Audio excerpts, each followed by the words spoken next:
कचरा संकलन सुनिश्चित करने के लिए शहर को 5-5 जोन में विभाजित कर मनपा ने 2 अलग-अलग कंपनियों की नियुक्ति की है।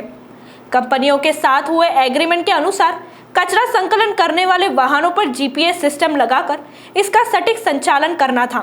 दावों के अनुसार वाहनों पर जीपीएस तो लगाया गया, किंतु आलम यह है कि जनता के अलावा पार्षदों की ओर से भी कचरा संकलन को लेकर कड़ी आपत्ति है।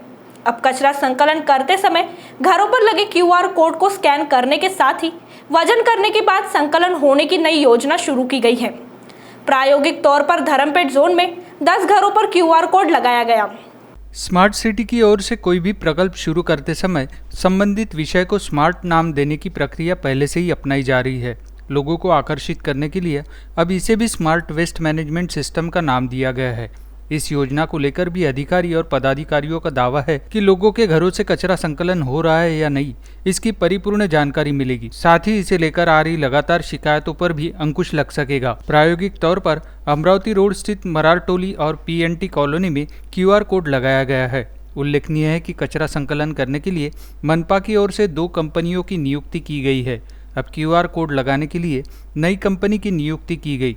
बग्स फ्री सोल्यूशन नामक कंपनी की ओर से शहर के प्रत्येक घर पर क्यूआर कोड लगाया जाना है। जानकारी के अनुसार शहर में 6.5 लाख संपत्तियां हैं। इतने घरों पर कब तक क्यूआर कोड लगाया जाएगा, इसका अनुमान लगाना मुश्किल है। इस विषय को लेकर के अनेक बार सभागृह में और बहुत बार नागरिकों की भी व्यक्तिगत शिकायतें आती रही है।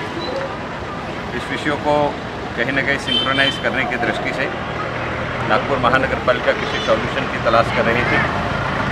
इसी बीच में विशाल कोठारी नाम के एक सज्जन महानगर पालिका में महापौर कक्ष में आए। उन्होंने बताया कि हमारे पास एक ऐसा सिस्टम है जिससे इस पर होने वाली सारी समस्याओं का निराकरण हो सकेगा। महानगर पालिका के सभी अधिकारी वर्ग के साथ तत्कालीन निपाने जी उसके इंचार्ज थे, निपाने जी, भगत जी, दासरवार जी, पूरी टीम के साथ में एक बार उनका प्रेजेंटेशन देखा गया।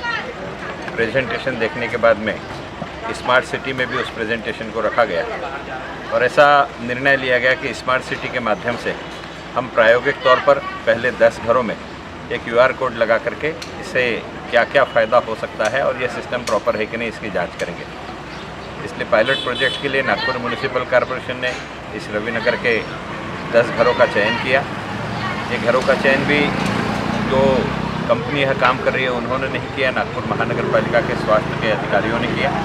यहाँ क्यूआर कोड का एक स्टिकर लगाया गया और उसको स्कैनिंग करके पिछले 10 दिनों से कचरा उठाने का यहाँ पर कार्य किया जा रहा है। इसमें विशेषता यह है कि कचरा उठाने वाला जब घर के सामने आएगा तो क्यूआर कोड का स्कैन करेगा, तो उसके स्कैन करते बरोबर वो संबंधित घर का नंबर, उस घर के जो प्रमुख व्यक्ति है उसका नाम यह सिस्टम पर पहुँच जाएगा और समय इंगित हो जाएगा कि इतने बजे यह व्यक्ति यहाँ से कचरा उठाने के लिए पहुँचा। एक शिकायत और थी कि जो कचरा गाड़ी वाले हैं वो गाड़ी से नीचे उतर के कचरा नहीं लेते, तो इस क्यूआर कोड के स्कैन करने के कारण जब वो नीचे घर तक जाएगा स्कैनिंग के लिए तो उसको वहाँ से कचरा लेकर के आने में भी सुविधा होगी। तीसरा उसके साथ संलग्न विषय यह है कि इस कचरे को वहीं के वहीं वो वजन कर सकें और वजन करके उस वजन को भी कितना कचरा उसने उठाया यह भी सिस्टम पर अपलोड हो जाएगा।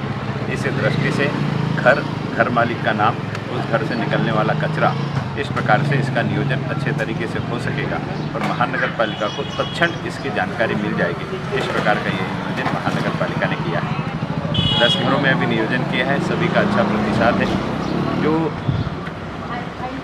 कहीं ना कहीं एक अड़चन आती थी कि आने का गाड़ी का समय निश्चित नहीं है, गाड़ी कभी एक दिन अलग समय आती है, दूसरे दिन दूसरे समय आती है।